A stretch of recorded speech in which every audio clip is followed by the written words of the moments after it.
Man, I love this color. I really do. Look how good the roof came out. I cannot get over that.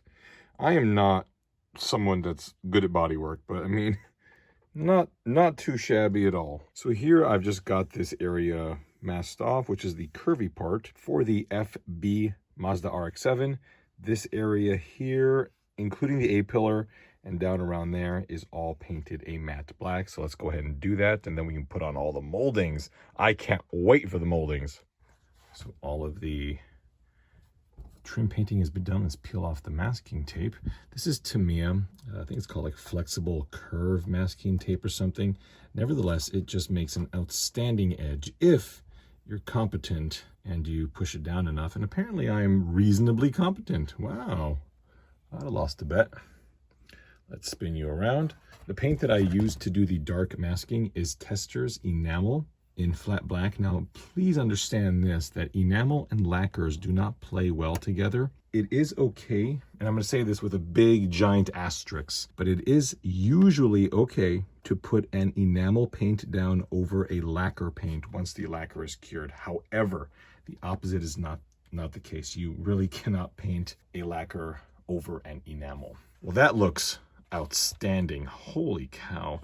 Technically, this area here should have been painted black as well, but I was a little bit more concerned about getting that to look good, so I figured that's not so noticeable. Next, I'm going to use my micro pen here and do the panel gaps. And this is always very, very fun because it's super easy to do and the results are quite remarkable. Hey, look at that. The amount of depth that you gain by doing this is just, I mean, really without comparison.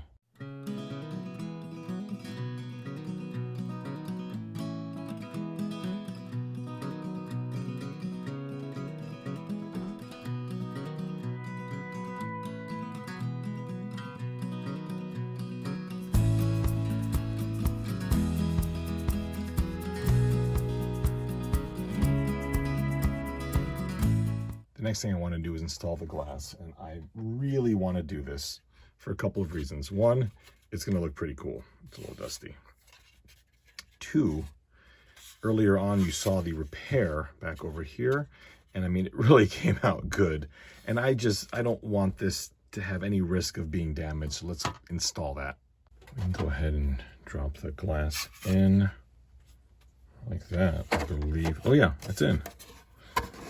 Ooh, wow. Oh my goodness, that looks amazing. Let me screw it down. For this next part, we're going to get a lot of reward. I want to put in all of the moldings, and there's 2 on each side. Oh, excuse me, 3 on each side, and then the side caps for the bumpers. They've all been painted in a low gloss black, and will add some additional contrast to the car's body. So here's the headlight mechanism, and I've drilled 2 holes right there. And the reason for that is there are going to be 2 LEDs for the headlight mounted here and roughly right there. They'll be installed with some hot glue. The reason I did that is because there is a screw boss right here, which when you put this in, actually holds the mechanism together right there. So that means it's a little bit unique to actually have this all set up, but it should work fine. And we'll have 4 forward-facing headlights. So what I'm going to do right now is glue the headlight to the housing right there. Once that cures, I'll go ahead and hot glue these in after fishing them through this, and then screw that into place. So the driver's side one is installed. Got the original screw there, and the passenger one will just pop right. Oh, crap. Well, we've got, I'll see from this way, I guess. We've got working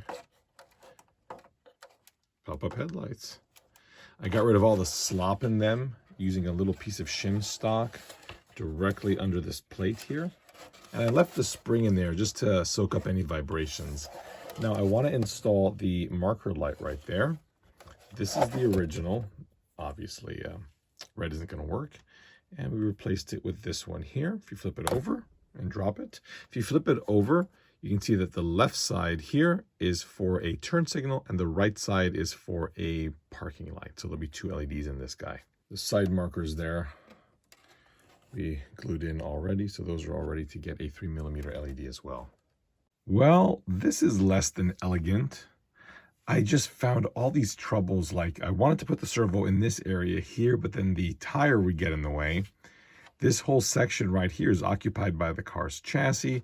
I thought about putting an arm on the side of this rod right there and then having it go all the way back to this area over here. But again, I wasn't getting enough travel.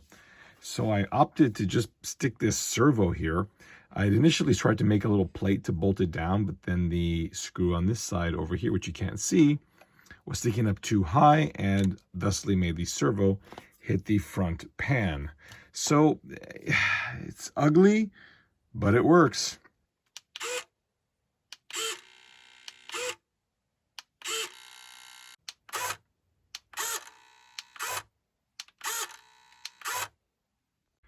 So I have to confess something. I wasn't going to show this, but I figured, you know what? Let's just be truthful. When I was securing the servo on the back side of this, I accidentally put way too much hot glue for no reason. It's my own fault, and it actually warped the body. And oh my God. It's good that I didn't actually show this the night that it happened, because the words that were coming out of my mouth were negative. Needless to say, I didn't take any photographs of it, but it was basically right here. It was a small depression, roughly 0.5 millimeter in depth, and it did actually crinkle up the paint. So this is the bodywork. It's done. And hopefully with a couple coats of silver primer, masking at this body line here, feathering in around these body lines, it should blend away. But this way, you know, a lot of people won't get disheartened on your own end if you're in the process of doing something and there's a major failure, because basically I was done and my own stupidity caused this. So when you're working with hot glue, even with a very thick body, hot glue is still very hot. Take your time. When it comes to polycarbonate, it's the same way. So yeah, these things happen. And again, I'm sorry I didn't take any early photos, but I kind of wanted to forget about it. Needless to say, I think we can fix this, and let's go primer it. This is how I have it masked for primering, but not for painting. So I'll explain after I prime this why you don't want to paint with these mask lines. So this is the silver primer, and you can see right there, it doesn't feel any different, but there's a texture that's different because of the area that I sanded versus the area that has the paint. So a light sanding here with probably 600 grit sandpaper and one more coat of primer, another sanding, and it should be good for paint. All right, so this is how the panel is. It feels absolutely, I mean, it feels perfect. I would say it even feels better than it did before. There are some imperfections down here that you can see, but you can no longer feel. This whole area, I'm actually, it looks like this is all textured, but it's not. This is just a cross section that you're seeing. So one more light spray of silver, give it a wet sand tomorrow, and then we'll remask this area and shoot it in green. The repairs are done.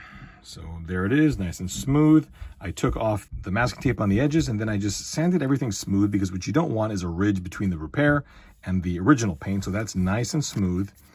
But if I just were to paint this green now, I would still get a ridge right here because there's no body line. This part here, piece of cake, that's where the hood is. But over here, we're not going to put a solid piece of masking tape. We're actually going to fold it over, and I'll show you how in a moment. So I've just folded that little, you see right there, it's hard. I tried to record this and this didn't work.